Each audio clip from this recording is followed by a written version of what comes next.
April 14, 1947, 10:15 p.m. The Apollo Theater, 253 West 125th Street. The applause for Ella Fitzgerald was deafening, but backstage, the silence was heavy enough to crush a man's lungs. Bumpy Johnson stood over a body slumped against a rack of sequin costumes. It was Arthur Specs Miller, a man who never held a gun, only a fountain pen. Specs was Bumpy's accountant, the only man who knew where every dime of the $2 million in illegal lottery profits was buried. Now, Specs had a single, clean bullet hole in the center of his forehead. The killer had left a message. Stuffed into Specs's mouth was a ledger page, torn and bloodied. The numbers were crossed out with thick red ink. The message was clear: we don't need the man if we have the book. But the killer had made a fatal error. He thought taking the account would blind the King of Harlem. He didn't realize that Bumpy Johnson didn't need a ledger to settle a debt. Bumpy looked at his watch. 10:17 p.m. "Give me 48 hours, Bumpy whispered to the corpse. "He'll walk into the precinct himself. Or he'll wish he died with you." 2 weeks earlier, Allsworth Bumpy Johnson was the tectonic plate upon which Harlem rested. By 1947, he was more than a gangster. He was a one-man institution. He navigated the racial divide of New York City with a switchblade in one pocket and a book of philosophy in the other. He controlled the numbers racket, the poor man's stock market, ensuring that the nickels and dimes of the community stayed uptown rather than flowing into the coffers of the Italian mafia. Bumpy was known for his chess game, both on the board at the YMK and on the streets. He protected the weak, punished the bullies, and kept the peace through a terrifying reputation for strategic violence. The spring of '47 was a season of paranoia. The district attorney, Frank Hogan, was launching a massive crusade against organized crime, specifically targeting the financial infrastructure of the mobs. Subpoenas were flying like confetti. Every boss in the 5 boroughs was scrambling to hide assets. The heat was intense. The Italians downtown were nervous, and when the Italians got nervous, they got greedy. They looked at Harlem not as a partnership, but as a liability they needed to liquidate. The stakes were astronomical. Bumpy was in the middle of negotiating a delicate truce with the Genovese family regarding the distribution of heroin, which Bumpy strictly forbade in his territory. Specs Miller was the key. He held the Black Book, a coded ledger that detailed every payoff to judges, police captains, and politicians. If that book fell into the wrong hands, either the DA or a rival mobster, Bumpy's empire would crumble overnight. Specs wasn't just an employee, he was the vault. And someone had just blown the door off. The triggerman was Vincent Mad Dog Colluzzo, a rogue enforcer for a splinter faction of the Lucchese family. Colluzzo was a brute with the IQ of a hammer and the temperament of a rabid dog. He had made his name in Hell's Kitchen by throwing a rival loan shark off a 6-story roof because the man insulted his shoes. He lacked finesse, strategy, or honor. He was a blunt instrument used by ambitious captains to clear the board. Colluzzo didn't care about the numbers racket. He wanted the blackmail material. His handlers believed that if they possessed Specs' Black Book, they could extort Bumpy Johnson into surrendering the Harlem territory entirely. Colluzzo had snatched the book from Specs' briefcase moments after killing him. He saw himself as the new kingpin, the man who brought the great Bumpy Johnson to his knees. Colluzzo was dangerous because he was hiding in plain sight. He was holed up in a safe house on Pleasant Avenue in East Harlem, a strictly Italian enclave where Bumpy's men couldn't walk without starting a race war. He had 10 armed guards, the stolen ledger, and a belief that he was untouchable. He sent word to Bumpy the morning after the murder: retire, or the DA gets the book on Monday morning. It was a checkmate move, or so he thought. April 15th, 11 a.m. Bumpy didn't send soldiers to Pleasant Avenue. He didn't start a shooting war that would bring the National Guard to Harlem. Instead, he went to the telephone. He made 3 calls, one to a corrupt clerk at the city morgue, one to the editor of a small, gossip-heavy Italian newspaper downtown, and one to a specific florist on 16th Street. April 15th, 8:40 m. The safe house on Pleasant Avenue was a fortress. Colluzzo sat at a card table drinking anisette and laughing with his crew. The stolen ledger sat in the center of the table like a trophy. "Johnson is done," Colluzzo boasted, spitting olive pits onto the floor. "He's old news." April 16th, 9 a.m. The psychological siege began. A delivery boy arrived at the safe house. He was terrified, trembling as he handed a package to the guard. The guard brought it to Colluzzo. Colluzzo tore it open. Inside was a single, pristine white carnation and a newspaper clipping. The clipping was a fake obituary printed on high-quality stock to look real. Death. Notice. Vincent Colluzzo. Died of poisoning. April 16, 1947. Colluzzo laughed nervously. A threat cute. He threw the flower in the trash. But then his stomach grumbled. Just a little. April 16th, 12, TMI. Lunch arrived. Sausage and peppers from a local deli, the same place they ordered from every day.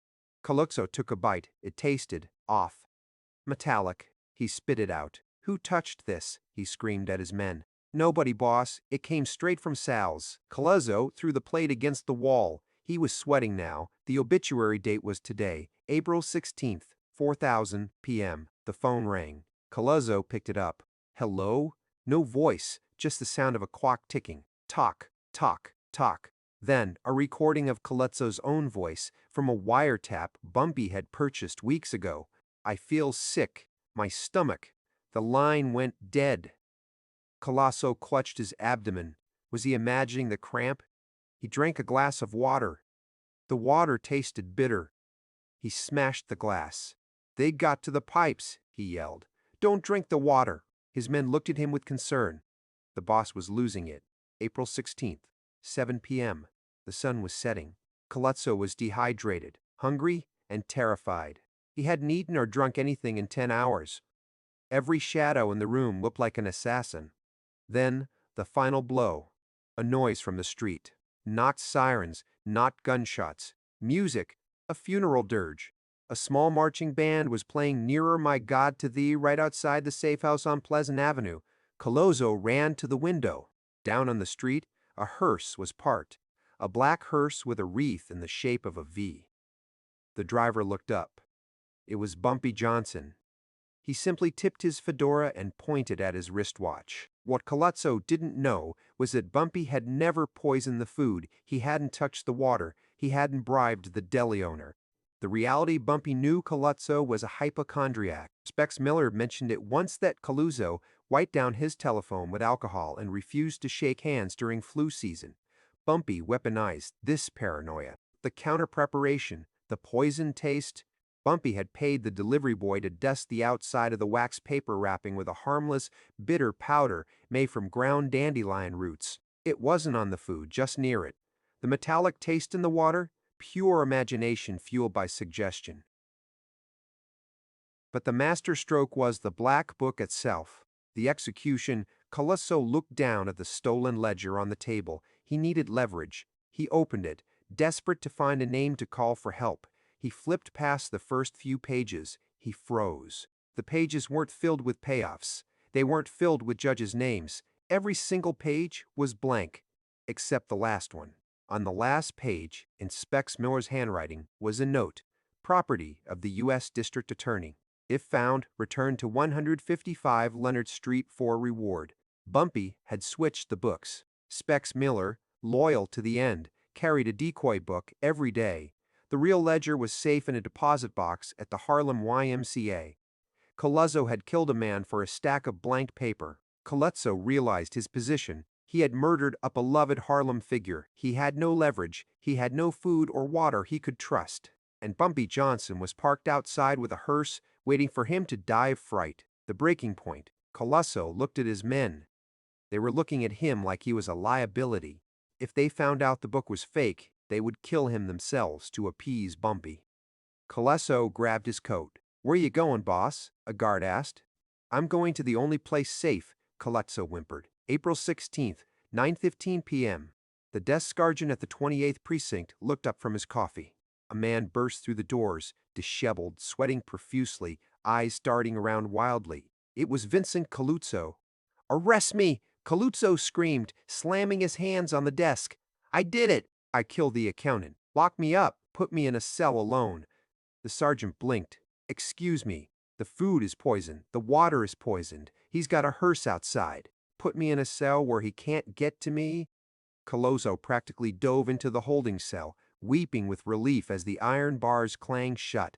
He drank from the toilet bowl, convinced it was the only safe water source. April 17th, 10 a.m. Bumpy Johnson sat in the back of the Lenox Lounge reading the morning paper. Mob hitman surrenders, confesses to Oblo murder. The article detailed how Colluzzo had provided a full confession, including the location of the murder weapon, just to secure solitary confinement. The ripple effects were immediate. The Lucchese family, embarrassed by Colluzzo's cowardice and public breakdown, disavowed him. He was found hanged in his cell 3 weeks later, a suicide that everyone knew was a cleanup job. The Italian factions backed off. They realized that Bumpy didn't need to fire a shot to destroy a man. Bumpy quietly arranged a pension for Specs Miller's widow. He ensured her rent was paid for life. The real ledger remained hidden, its secrets safe. The haunting of Vincent Colluzzo became a legend whispered in speakeasies and pool halls for decades. It illustrated Bumpy Johnson's unique genius. He fought psychological warfare in an era of brute force. While others used machine guns, Bumpy used the human mind against itself. The story reveals that Bumpy understood the deadliest weapon is fear. By isolating Colluzzo and distorting his reality, Bumpy achieved a total victory without risking a single one of his own men or bringing police heat on his organization. He turned the predator into the prey and then into a voluntary prisoner. Universal lesson: the battle is often won before the first punch is thrown. Knowing your enemy's weakness, whether it's greed, pride, or fear of germs, is more powerful than any gun. Bumpy played the man, not the game. If this story blew your mind, hit that subscribe button. Drop a like if you respect the chess moves of the Godfather. Comment below, would you have cracked under the pressure? Next week, the time Bumpy Johnson saved the Queen of Harlem from a kidnapping plot.